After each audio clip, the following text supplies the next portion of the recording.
Dans l'enquête que j'ai menée pendant un an tranquillement, j'ai pu travailler discrètement en 2001 sur toute l'affaire Béret. Donc j'ai vu à peu près 25 personnes dans la Nièvre. C'était facile pour moi parce que j'avais été 4 ans directeur DRG dans la Nièvre. Donc tout le monde me connaissait, me faisait confiance. J'avais connu Mitterrand, Bérégovoy, leurs entourages, les gendarmes, les pompiers, les médecins, tout. Bon, tout le monde, quand je dis je m'intéresse à ce suicide étonnant, tout le monde est venu me confier, me parler, me dire comment ça s'était passé. J'ai récolté des éléments, des témoignages écrits, j'ai pu aller à l'hôpital, je me suis fait mon idée très claire là-dessus. Il n'y a rien pour le suicide, mais il n'y a pas une preuve, pas une. C'est de l'enfumage médiatique.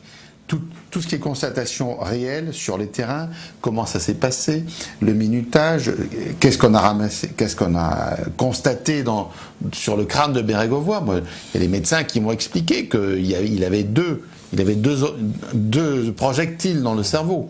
Deux, pas un, deux. Donc on ne peut pas s'en tirer deux. Et un qui était entier et l'autre qui était en petits morceaux.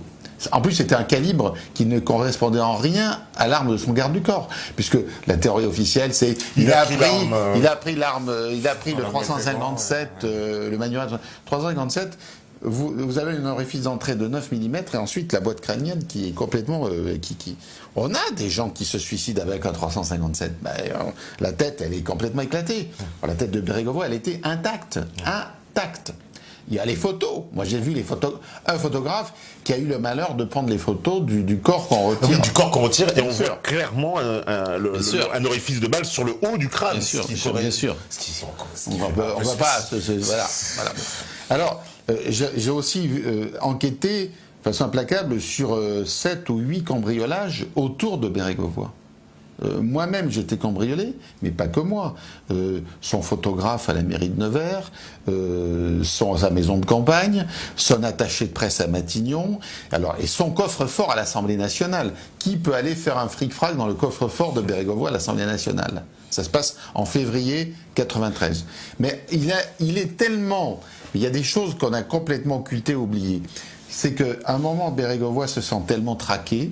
On est en pleine campagne législative pour législative de mars 93. Il fait une conférence de presse un soir de février 93 et il dénonce la manipulation dont on est l'objet, la calomnie, etc. Et là, on sent un homme seul. C'est-à-dire qu'il a compris qu'il est complètement dans le collimateur de quelque chose d'énorme.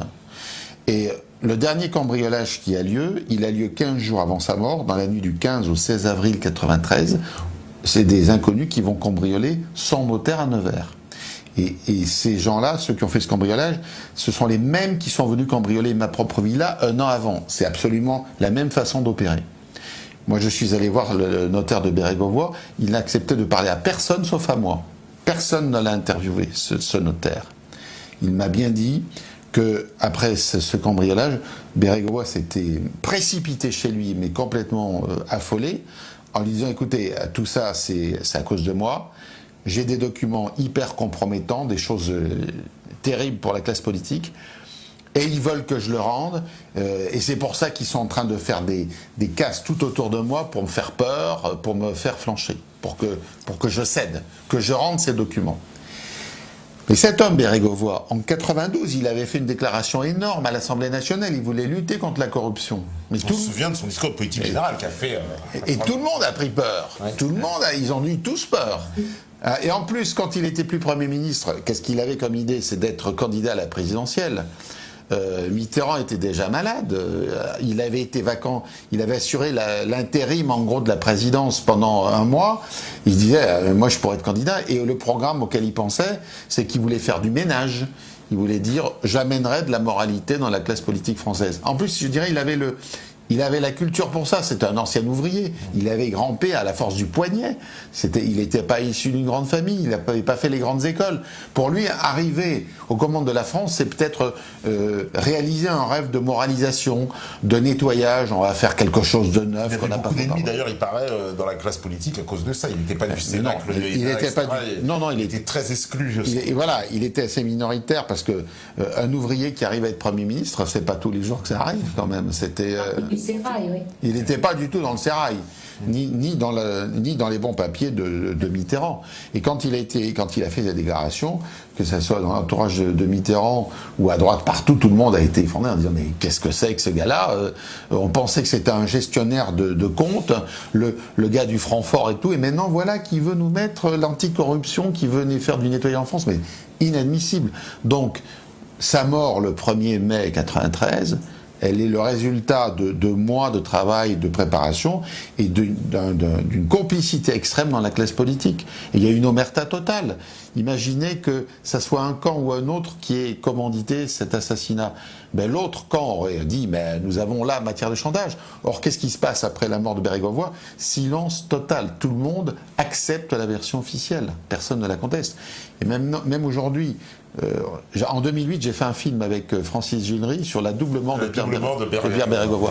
Nous avons quand même retrouvé des jeunes qui ont vu les gars, les deux types des services qui ont suicidé Bérégovoy avec une petite dame qui avait un petit chien au bord de la clairière, au bord du canal. On a quand même trouvé des témoins. Mais vous croyez que la classe politique, enfin que la classe médiatique, les médias auraient enquêté, dit on va creuser? Silence total. Personne n'en parle.